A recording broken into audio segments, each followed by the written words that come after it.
have with me. He's a guest here, but he's also a friend. He's a brother in Christ, and he's an awesome individual, very humble, and I see God opening a lot of doors for him.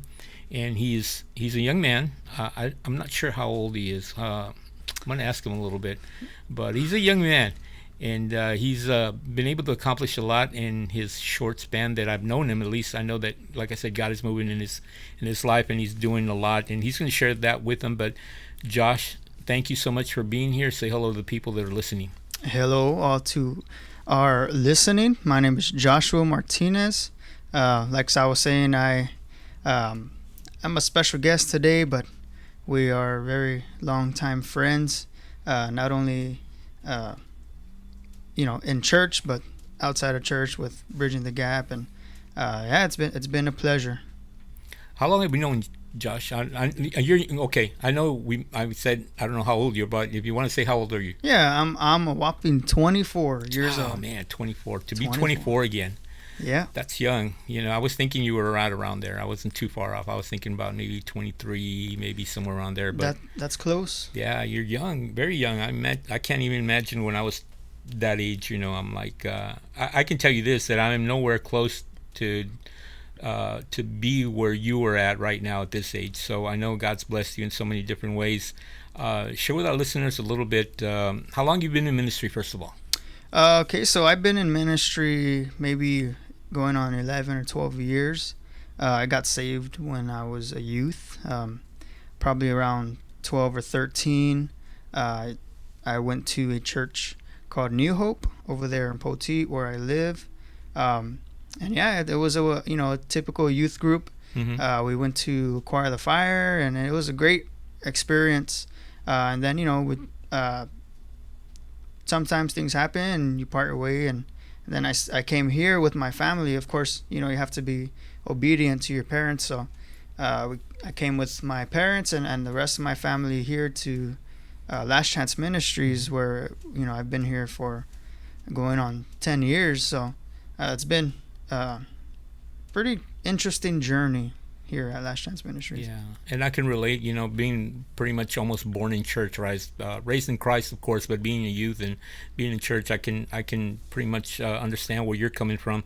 I know the times are a little different because, you mentioned something about the Choir of the Fire, ATF, Mm-hmm. and I know growing up we didn't have any of that. So I think those things I kind of missed out. I mean, I know I saw what they do, and everything that the ATF is about, and man, I wish we could have had those when I was growing up, but we didn't have that. It was a little bit more tame, I guess, a little bit more less, things of that nature we didn't really have. So, but being a youth, of course, you go through the same challenges a lot of times that what we deal with, even though you may have been a youth maybe 10, 15, 30, 40 years ago.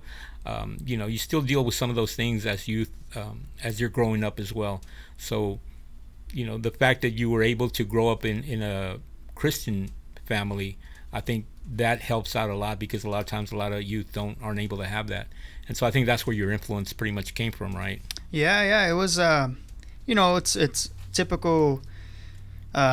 You got to deal with school and of course it's hard. There's temptations and everything that a youth goes through, but you lose friends in school, and it ends up being, luckily we all went to the same school, so we had our own little group, whenever we could, in breakfast, or if we had the same lunch, we would hang out together. But really you do separate, like your friends that once your friends, don't want to be your friends anymore, or you're not, doing what they're doing anymore. And, it's hard for some, but I think it's for the best. Either you're in a youth group or in ministry, you tend to walk alone sometimes, Yeah, absolutely. And, I have a youth podcast, and I asked the youth, what is your biggest challenge right now in school, or what you deal with? And they said, well, it's like, yeah, you have to, you put that label on Christian, right? So it means that you're supposed to be different. And so sometimes that's the hard part, because you really want to, be obedient to what God is calling you to do, but at the same time, your friends there, it's like, well, you can't interact with them in a certain way because you're not really doing what they're doing. And so the challenge is there a little bit to be able to say, yeah, I want, they're still my friends, but yet not indulge in what they may be indulging in. So it's difficult a little bit. And again, that's always probably been the case as well. Yeah. But what high school did you go to? I went to Somerset High School. Somerset. Yeah. Southside. Yeah. And actually, where I first got saved, my friend Sam, I think you've met him, right? So maybe not. But he is the pastor's son there at that church. And, okay.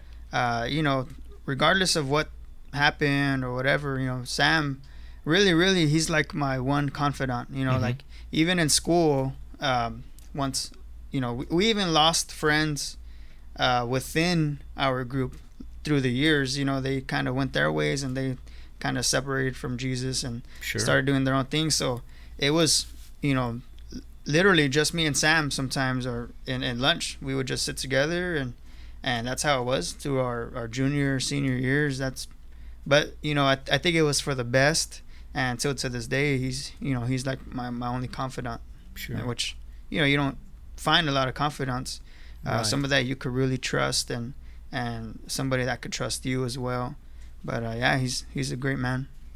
And that's so true, like I always say, and again, asking the kids here, it's like once you graduate, things happen. And I said, life happens, things that you never thought you were going to be doing, you're doing now. And so enjoy high school while you can. We got any young listeners? Because, once you exit out of high school, you really are hit with the reality of life. Yep. And how things change. And yeah, you're right. Sometimes those friends you may have had there, they're not part of your clique, as you would say, because life happens. People move away, they get careers, they get married, whatever, things change. But you still end up with a couple of people that you will still have ties with even as you get older. And you're still young, 24. When you're 50, I don't know.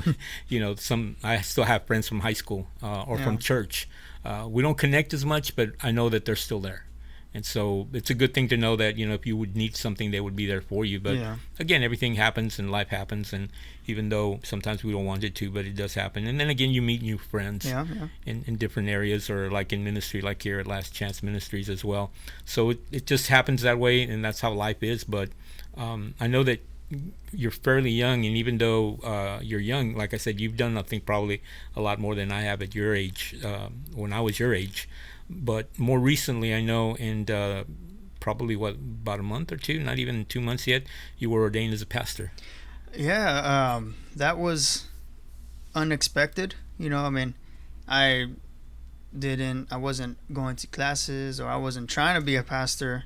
It just kind of just happened, and it's like they say, the people that usually are not like, oh, I want to do this, what do I need to do to and first of all, like the first thing, because once somebody hears a pastor, they think, oh, a preacher. Oh, there's a big difference between a pastor and a preacher. Anybody could preach, but not everybody could be a pastor. And it's totally different. Like it's crazy how when people think about a pastor, they think of a preacher. So anyways, I was never thought to even try to be a pastor, because I know what it, like I've seen like our pastor and other pastors, I know what it takes. And it's like, what, that's something else. But it's it's the people that are not trying to do it, or not trying to strive for it, that God usually chooses. And if it's God's plan, then you can't, that's what we say, your will, Lord, not mine. So I don't know, it's crazy.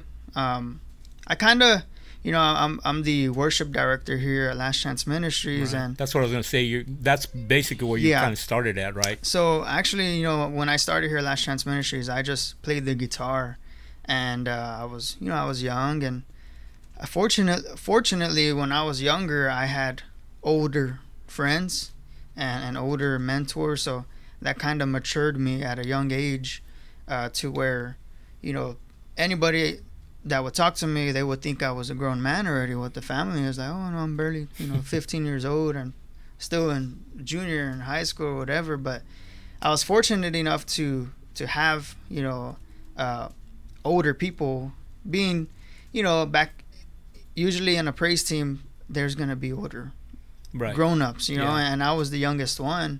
And that's kind of where I learned. I saw what to do, what not to do, how to act.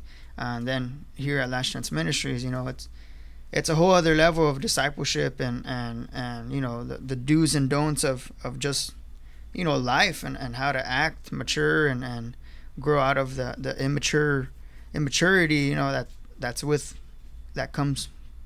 just immaturity. Yeah. But as the worship director, anyways, so I was a guitar player, and then things happened to praise teams, and then I didn't even sing. Like, I wasn't a singer.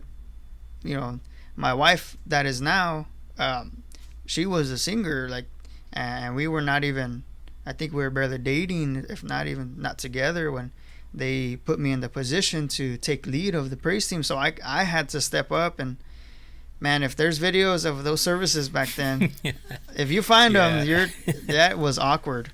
But yeah, it's challenging. I mean, when you step up, you leave your comfort zone, and that's what I tell some of the people I mentor. It's like, you want to connect with people that will teach you and mentor you in the correct way, because I know nowadays it's kind of crazy, and especially in ministry. I mean, firsthand, experiencing ministry, that a lot of times it's more like, this is what I want to do, not what I need to do. Yeah. And sometimes when you don't get taught the right way, or you don't get mentored the right way, you think, well, this is the way it should be. And then that's how you grow up, and that's how you think, well, when I go somewhere else, that's the same thing. And then you quickly realize a lot of times that that's not the way it is. Yep. But when you don't have a reference to be able to compare with, especially if you've not been taught the right way, then you're going to have problems or issues, because a lot of times it's like, no, it's what I want to do. It's like, it's not what you want to do. It's what God needs you to do. Yep. And that's a whole different ballgame back then. So it is difficult, like the discipleship and all that, but fortunate enough from what I'm hearing is that you had the right people in place that were probably teaching you or leading you in the right direction to be able to take that and to use that as a foundation as to where you're at right now. Yeah, that's true. It's crazy, Sal. When I first, before we started coming here, a friend invited us, and again, I just played the guitar, and she told us, like, oh, they're looking for a worship leader, and they want somebody young, and me at the time, I was like, oh, why are you telling me? I'm not. That was, again, never crossed my mind. Well, you had one qualification. You were young, right? I was young, but it's so crazy how God works, because years later, through all the leaders and directors for our praise team, I saw what to do and what not to do. And we never stop learning, but just to get that foundation going, and we never had a praise team or a praise team leader that stayed for more than 2 years.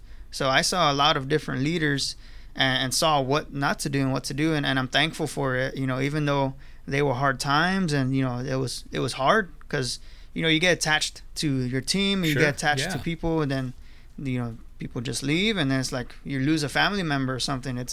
It's weird, but I'm glad that happened, because that taught me, it strengthened me, but it also taught me, like, your team really depends on you, so, and you on the team. So it's so crazy, because now later on, a few years down the line, 6-7 years, I become the worship director, and it's like, man, I look back, and it's just God preparing me through those years, and now, I mean, it's not easy, but it's awesome, and to God be the glory, and everything. That's right. That's how I always tell kids. I said, look, as you're young, learn good things, because you can learn what's bad, right? Yep. I said, whatever you learn creates a value in you. Sometimes you may not see it at that moment, but down the line, God may be taking you or leading you somewhere where, when you get there, you're going to realize, oh, I kind of know this. Yeah. And so it makes it a little easier sometimes, but you never start growing, or you never stop learning. And that's the great thing, that if you want to learn, you can learn, and learn from people that will really sow something into you, that will edify you in the correct way. Because a lot of times, it's like you have to be careful, because I've seen situations where, like, I'm like, okay, I don't know if that's a good thing for you, man, but really, just make sure that you're know what you're receiving, and know who's giving what you're receiving, because the last thing you want to do is get led astray or get taught the wrong things, and then you realize, man, I did it wrong. I've been doing it wrong. Yeah, because you can definitely learn the wrong things, if you know, or you can teach the wrong things too, as well. And it's very important that you pray and make sure God gives you discernment, and make sure whatever you're being taught is backed with the Word of God, because if you don't know, then you don't know, and it's like there's no shame in that. That's why I tell kids. Like, I don't know everything. I said, but you know what? If I don't know it, let's you and I both go find the answer, because then you know it and I know it. Yep, definitely. And so it works for you. That's what I always tell them. I said, don't be afraid to say, well, I don't know. Yep. If you don't know, you don't know. But there's a way to fix that. And so that's the great thing about the learning process. You were talking about, we were talking about the worship side of that, but also you say you play guitar, and I know that you've just recently as well, and we got to put this out there, because I think there may be some people that are listening right now, they're thinking, I've always wanted to maybe play guitar or play an instrument. Guitar usually comes to mind because it's kind of easier, quick, or something you can get right away. But you recently wrote a book, and so now you're not just a pastor, you're not a youth worship, a lead worshiper, but you are also an author. Yeah. So talk about that a little bit. It's very interesting. I started writing this book when I was in school still, actually. I was in high school, and I would just put, a little bit here and there on a word project. And, man, it took me years. Like, I would write stuff and then leave it alone, and then come back to it. I would find a flash drive with the file on there, and then I would get back at it. And recently I got real into it, and then I hit a stumbling block, and I lost thought of it again, and then finally I came back at it again, and pretty much it's for beginners. I'm just teaching. I want people to learn. I want people to if they're interested in this and learning the guitar. And I think the guitar is, when you think of music, the most common instruments is a guitar and drums and a bass, right? Which is also a guitar. Right. So it's like, or the key or piano. So two less strings, yeah. And it's not easy. The guitar is not easy. That's why, make sure, if you really want to do it, to try to stick to it. But this book, it's pretty much all the basics, and one thing that I teach people. It's basically for beginners, right? I mean, it's yes. You've never played guitar? This is for beginners. It teaches you the strings of the guitar, the name of your fingers when you see a sheet music, or when you read a guitar chord. You're gonna see all that information here. It's gonna tell you about your guitar, like the anatomy of your guitar, how to hold a pick. There's a way to hold a pick. There's a very fundamental, basic way to hold a pick. Of course, you can alter it, but there is a way to hold the pick, and some people don't even think about that. Yeah, it's like, just hold a pick. It was like, there's actually a way, and there's a correct way. And this book really, it goes in depth on a lot of stuff, how to read music, your staff. Even though, like with guitar playing, you don't, as far as rhythm, you don't see much music notes on a staff.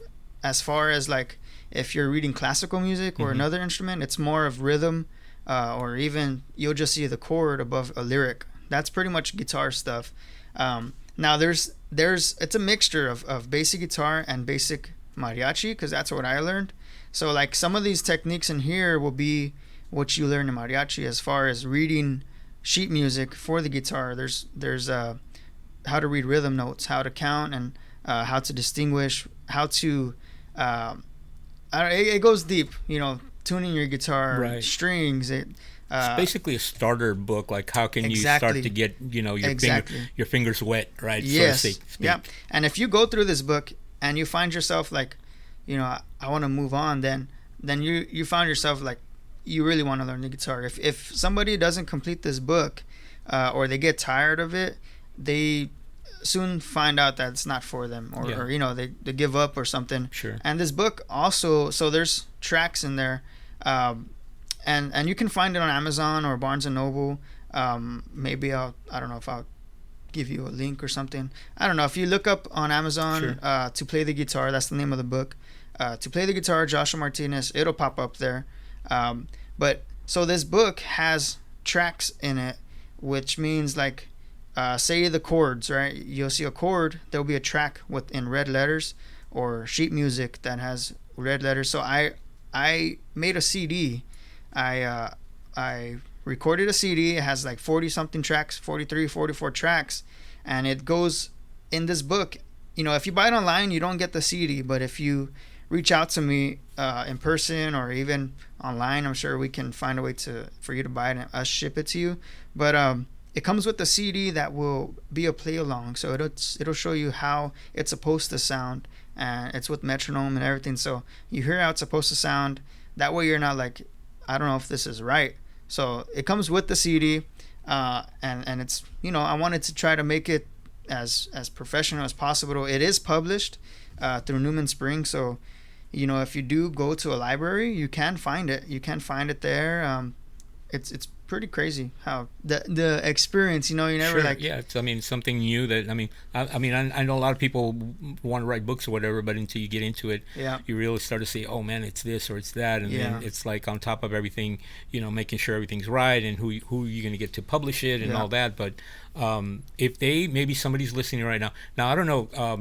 I believe at one time you said, or you were doing private lessons. Are you still doing that? Maybe somebody wants to. At the moment, I'm not. Okay. I was gonna do them in summer, but summer already finished because in summer, you have the kids on vacation. Mostly, Right. it's gonna be kids that want to learn, so you don't have to come in like competition with school schedule and then the parents' Right. work schedule. In the summer, you can make a class in the morning, or Sure. so it makes it easier, Right. more accessible for kids, and I know all about practicing afternoon and stuff, and it gets tiring, Mhm. and it's better if they learn when they're more awake Sure. and they're more ready, Yeah. prepared to get More that. fresh. Yeah, more fresh. But yeah, maybe in the future I will. Now that I have more time on my hands, and I love teaching one-on-one. With anything, you always learn better Sure. when it's one-on-one. The only thing is, More personal. it is more personal, but it does it's at a slower pace, Right. and of course you go with everybody's pace, but it is definitely more personal. Right. And so, again, where can they get this book if maybe somebody's interested, or you know what? Let's put it out there. Maybe you're not interested, okay? But maybe somebody, maybe a daughter or a son or somebody or husband or somebody that would like to maybe learn to play guitar. This would probably be a good present or gift that they could give out. And Christmas is coming as well. So where again could they reach? Where can they get the book online, or where specifically? So if you go to Amazon, you can type in "To Play the Guitar," which is the name of the book, and then put my name after Joshua Martinez, and it'll pop up. It's a red border book. It's an 8x11, and it'll say "To Play the Guitar, Acoustic Guitar." Joshua Martinez Basics, and then I'm guessing the same at Barnes & Noble. I have the links, but I can't just tell you the links right now. I can't say, it's a little bit off topic, but I do have a separate website for my woodworks. Now, what I did was I put a separate page on my website for this book. So if you do go to my website, JM Woodworks with an E, so JMWOODWERKS.com, you can find a tab there that says "To Play the Guitar," and it'll tell you all the information there. Okay. And again, we'll put this on our YouTube channel. We're recording, as we're doing right now, the audio part of it for the radio station, of course.